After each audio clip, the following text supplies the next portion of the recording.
Welcome to one final episode of Talkin' Hoops this year. I'm Jason Andera with Midco Sports. Of course, Michael McCleary is gone, but he's with us here in spirit, and I'll give you what his picks would have been had he been here by my side. But let's get into the state tournaments. Congratulations to all the champions last week. On the girls' side, Washington did it as the number 1 seed, and Hamlin continued their perfect season with a undefeated win over Wagner, and they also won a state championship in Class A. And then in Class B, Viborg-Hurley goes back-to-back. So all 3 champions, much congratulations to you. But we're going to turn the page and talk boys hoops. We've got 3 state tournaments to talk about this week. We've got the double A's, which will be going on in Rapid City, the A's in Sioux Falls, and the B's, of course, in Aberdeen. We'll start in Class AA, but just to give you an idea how we're going to preview these games, we're going to give you some different information that you might not normally get from a preview. We're going to give you a new name to know in the tournament, somebody who's playing in the state tournament for the first time in this class. We'll give you a list of the top scorers in the tournament to keep an eye on. We'll take a look at the most interesting quarterfinal matchup. And then we're going to give the defense some love. The offense gets a lot of headlines, but we'll talk about the best defensive team in the tournament on each class. And then we'll talk about a team that comes in with no pressure. Anything that they do is a positive. They've got nothing to worry about and can just play loose in this tournament. And then, of course, we'll take a look at the predictions. I will make my picks on quarterfinals, semis, and championship games, sure to go wrong. Let's start that format right here in Class AA. The new name to know. First of all, not many new names to know.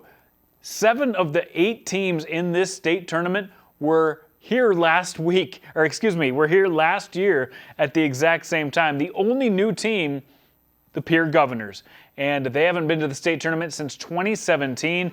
The new name you need to know, Jackson Edmond. Of course, if you're a basketball fan, you know about Jackson, but he has been absolutely on fire the last month. First of all, had a football injury that I thought would take him out the entire basketball season. He not only came back at the end of the football season, but he has had a tremendous basketball season to add on top of that. Jackson Edmond, he's a double-digit scorer, he's a dunker, he is a rim protector, and he is somebody you need to know in this tournament. Top scorers in this tournament, let's take a look at the top 10 scorers. Lincoln Kienholz comes in as the number 1 scorer. Surprise, surprise. He has been electric for the Peer Governors, and as of late has been torching teams. This is the one team that really loves to get up and down the court in this tournament. They put up a lot of points. He's responsible for a lot of those, but he's got 3 guys on this team, including Benjamin Heisler, and we just talked about Jackson Edmond, guys who can get it done. JT Rock, an 18-point-a-game guy, and has taken a huge step from his sophomore season to his junior year. He sees all kinds of junk defenses and still finds a way to get 18 points per game. How about Ethan Dieterman? Last year averaged 19 a game, this year 18 a game. One of the more underrated players in AA. Drew Reichen, speaking of underrated players, another guy from Yankton who's had a tremendous scoring season and kind of gets overlooked as maybe one of the top players in this tournament. Taylon Ashley and Caden Year, they take turns of being the top scorer for Jefferson, who has really been the top team in this tournament all season long. Jacoby Merriman, Elliott Whitney, Tate Schaefer, Benjamin Heisler. A lot of guys that can put points up in bunches in this tournament. Let's talk about the most interesting matchup. How about Yankton against Washington? This one should be really fun. These 2 teams are both coming in on an absolute tear. Yankton has won 11 of their last 12. The only loss in that span was to Washington, and Washington comes in with 9 wins in a row. And in fact, the last close game Washington has played, they played Yankton back on February 21st, and we get to see how they do again. Of course, a lot of good matchups in this quarterfinal round, but I think that's the one that could be the best game of that first round. Speaking of Washington, let's talk about them for the best defense. Giving up just 49.6 points per game. They've got a couple of just tremendous ball defenders, one-on-one ball defenders in Cole Peterson and Mandala Mohammed. Really devastating guys who get after it. They get a lot of steals. They get a lot of traps. They get a lot of forced turnovers on this team, and that backcourt is responsible for a lot. But then if you get past him, it's been Gage Gaska, who has come in for Washington and really made a difference on the inside. He's really improved as a rim protector. This team, by the way, has held opponents to under 50 points in 6 of their last 7 games. So a great defense, playing their best defense of the year. The team that comes in with no pressure, Harrisburg. They're the only team in this field who got a road win in the SODAC 16. They have the 2 legit scorers in Jacoby Merriman and Ethan Dieterman, but really, they have more power inside. People don't realize how good they are on the inside, and I think that's a reason they're going to come in with no pressure. They can match up with several different teams. I know they have a tough task with Jefferson in front of them, so really anything that they can do to slow down Jefferson or be in a game with Jefferson will be a huge win for Harrisburg. Come in with not much pressure on them. Let's get to the predictions in AA. In the quarterfinals, I think Jefferson will get it done against Harrisburg. That'll be a good one, but I think they have enough to do what it takes. Washington has a tough game in front of them with Yankton. Wouldn't be surprised to see this one go either way, but right now, no one is playing as well as Washington. Hard to pick against them. Lincoln takes on Roosevelt. These are 2 teams that played just, less than a month ago, and Roosevelt got the upset victory. No reason that Roosevelt couldn't pull that off again, but Lincoln, I think, will be able to regroup. They've got the best shooters from the outside in this tournament. I think they can find a way to get past the Rough Riders who get up and down the court. That'll be what I think might be the first loss for Roosevelt in the state tournament in the last 2 years. And then we've got Pierre. I think Pierre has enough in the quarterfinals to do what it takes to get a W in the first round. They have a tough opponent in Mitchell. Mitchell beat them the last 2 times they played, but I think Pierre peaking at the right time in this tournament. Semis, I've got Jefferson and Lincoln, which will set up one heck of a matchup. Maybe the 3rd time that they play this season if they both make it to that Saturday night. And Jefferson and Lincoln have gone at it twice. Jefferson has gotten the win twice, and I think Jefferson has what it takes. Even though they've lost 2 out of their last 4 games in the regular season, they have what it takes to make a run and capture the title. All right, let's move on to Class A now. And Class A is going to be held at the Denny Sanford Premier Center in Sioux Falls. A ton of contenders in this class. I mean, even the teams that came in 5 through 8, I think have a shot to not only maybe win 1 game, but really go on a run here in this tournament. This will be a lot of fun. Let's start with our new name in the tournament. There's a couple new teams in this tournament, one of them being Mount Vernon Plankinton, and their leading scorer is Reed Russ. Now, not a new name if you've, again, followed Class A hoops for the last couple years, but a new name in the tournament. This is a guy who's gone for triple doubles twice in the last month. A guy that has gone for a 20 rebound game in the last month. He is a guy who can put up points in bunches, great athlete on defense, great distributor, and just a great leader for Mount Vernon Plankinton. The top scorers in the tournament, Isaac Bruns leads all scorers in Class A.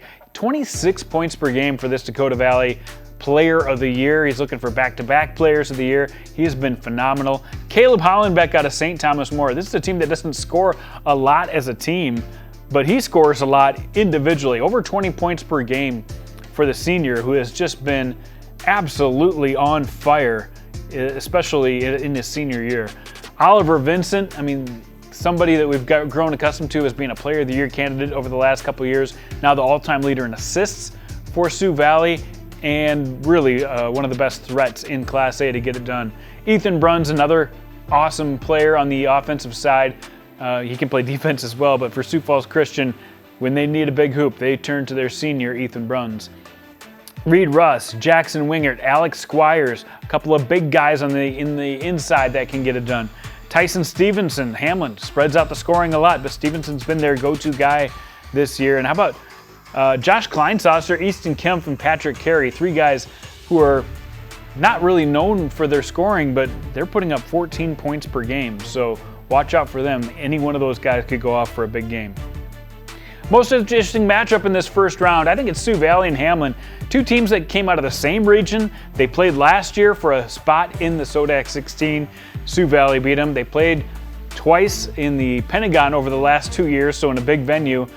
in the Throwback Classic games, and both those games went to Sioux Valley, but Hamlin continues to catch up with them. Only lost by 4 the last time they played, and Hamlin just to make the state tournament was a huge for them. And Sioux Valley, they've been on the cusp of a championship for a couple of years, so 2 teams that really want to make some noise in this year's tournament. And this could be as even as possible. Both teams know exactly what the other team will do. Really comes down to a coin flip for me with the improvement that Hamlin's made throughout the year. Best defense in this tournament, St. Thomas More, giving up just 40 points per game. They get 6.5 steals per game, and I think the difference maker, Easton Ogle. He's come over to St. Thomas More this year, and he has been huge, especially on the defensive end. We all know traditionally the Cavaliers have been a great defensive team, and their defense is going to try to propel them as the number 2 seed in this tournament.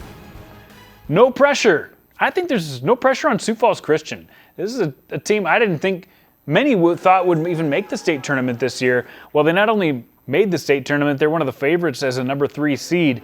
They've played above their heads with a really young group. They get the majority of their scoring from their sophomores, so really anything that they do this year is gravy for me. They won a championship back in 21 and were consolation champs in 22, but this year in 23, anything that they do even close to that level should be able to get it done. Let's go for some predictions now. Quarterfinal action.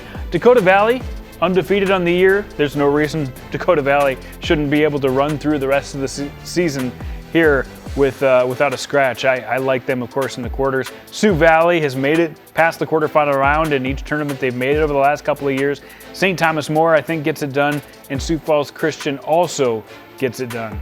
In the semis, Dakota Valley and Sioux Falls Christian. I think St. Thomas More will present a challenge for Sioux Falls Christian, but I think these have been the 2 best teams all year in Class A. No reason to pick against either one. And then I think this is Dakota Valley's tournament to lose. They come in as the heavy favorites in Class A. I know it's a loaded field, but every time they've played a competitive game or a competitive team, they've found a way to get it done. So give me Dakota Valley to go back-to-back undefeated seasons in Class A.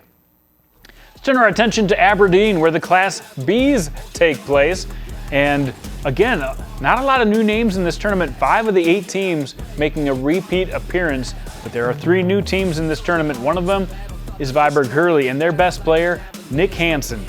He's a sophomore and has had a tremendous sophomore season. 6'6", plays well from the inside, has a good mid-range jumper as well. 16.5 points per game, almost 10 rebounds, 58% from the field, and my favorite stat, 4.1 offensive rebounds per game. Nick Hansen, a name you definitely need to know. Top scorers in this tournament, no one scores at a better clip than Joe Seiler of White River. Yes, he has averaged 30 points per game this season. It has been a long time since I've seen a 30-a-game score in high school hoops. Don't forget about Brian LaRush Jr. He has had several 40-point games this year and has averaged 24-point games for the top-seeded Lower Brule team. Damon Wilkinson has been an automatic double-double, 21 points per game. Gavin Thye, Nicholas Marshall, these are guys we've seen do big things in state tournaments over the last year or two, and they are some of the top scorers in this tournament as well. We talked about Nick Hansen. Lane Tweet from Castlewood, 16 points per game. And then Aberdeen Christian spreads it around between Ethan Russell, Malik Weaker, and Jackson Isaacson. All 3 of those guys, big-time scorers as well. So a lot of guys who can go off for a big game. Watch out for them. Most interesting quarterfinal matchup of the Bs? How about Castlewood and Lower Brule? These are the only 2 teams of the 4 quarterfinal matchups that have actually seen each other during the regular season. That alone makes it interesting. But when they played in the regular season back in the DVC Classic, Lower Brule got just a 3-point win in that game. That gave Castlewood their first loss of the year. I think Lower Brule is going to have a tough time once again. Usually with the 8 seed, you expect maybe a little bit easier time in the first round. Well, that's not going to happen for Lower Brule. Castlewood will be right there with them. Lower Brule, by the way, in that game against Castlewood, the difference was their 3-point shooting. They shot 50% from beyond the arc.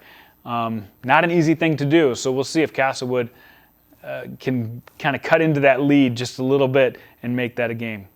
Best defense in this tournament? Well, we've got a lot of really good defenses. Viborg Hurley has a great defense. Aberdeen Christian with a great defense. But De Smet averaging just 40 points per game against. The Bulldogs force 15 turnovers per game. And here's what I love. They get 80% of the rebounds when they're on the defensive side. They do not allow you to crash the O-glass. They clear out very well. And 4.2 blocks per game. That's getting 2 blocks a game for a team is huge, but getting 4, that's just crazy. Of course, a lot of that has to do with their big man in the middle, 6'9", Damon Wilkinson, and their defense has been stout all year long. What team has no pressure? I think it's Faith. They went 22-1 on the season, didn't lose at all to a Class B team. In fact, the only loss they had was to another state tournament A team in Hot Springs. But no one thinks they have a shot against White River. No pressure on them. They have 4 double-digit scorers on their team. They get a ton from their starting 5. And on the first day of the tournament, they're going to let it all hang out and see if they can pull off a big upset against White River. Nothing to lose for these Longhorns. Let's go to the predictions now. I am trying to be bold here, and I think Castlewood has a shot at upsetting Lower Brule in the first round. Now, of course, Lower Brule could go on and win this whole thing, but I think matchup-wise, it's a good matchup for Castlewood with their size on the inside with Brian Lau. I'm going to take an upset, my only upset of this first round, with Castlewood winning that. And then White River in seed only gets the upset over Faith, but I think most people believe White River is one of the top teams in this tournament. Aberdeen Christian has a tough game, but I think they get past their quarterfinal opponent. And De Smet, a team that got it all done last year, lost Kalen Gary, but still have a very stout team. I think they get by to the semis as well. When we get to Friday night, I think it's White River who gets the win over Castlewood, and I think Aberdeen Christian finds a way to beat De Smet, which sets up White River and Aberdeen Christian. Pretty much all season has been one of these two teams that have been ranked number 1. Lower Brule has had some spots as well, but I think these have been the 2 top teams most of the year, and I think Aberdeen Christian has enough depth, enough on the 3rd day of this tournament to be able to take a team like White River down, and it's going to be extremely hard to D up on a player like Joe Seiler, but Aberdeen Christian, I think, has enough in their tank to get that done. So, give me Aberdeen Christian in that game, give me Dakota Valley, and give me Jefferson. So I got 2 number 1 seeds and a number 2 seed with Aberdeen Christian. Not going on a limb too much here, but I do think those teams are very strong and have a shot to win. But if it's anything like the girls, I only got 1 out of the 3 right. So don't worry. If I picked against you, you definitely still have a chance. It's been nothing but fun this year. Thanks again to Michael McCleary, who was here with me most of the season, and good luck to him in the future. And it's been fun talking hoops with you each and every week. We will see you next year. And don't forget to check out our Players of the Year after the state tournaments. We'll be bringing you a couple of the best players in each class, in each gender, to award the Player of the Year for Midco Sports. Until next time, we'll see you later.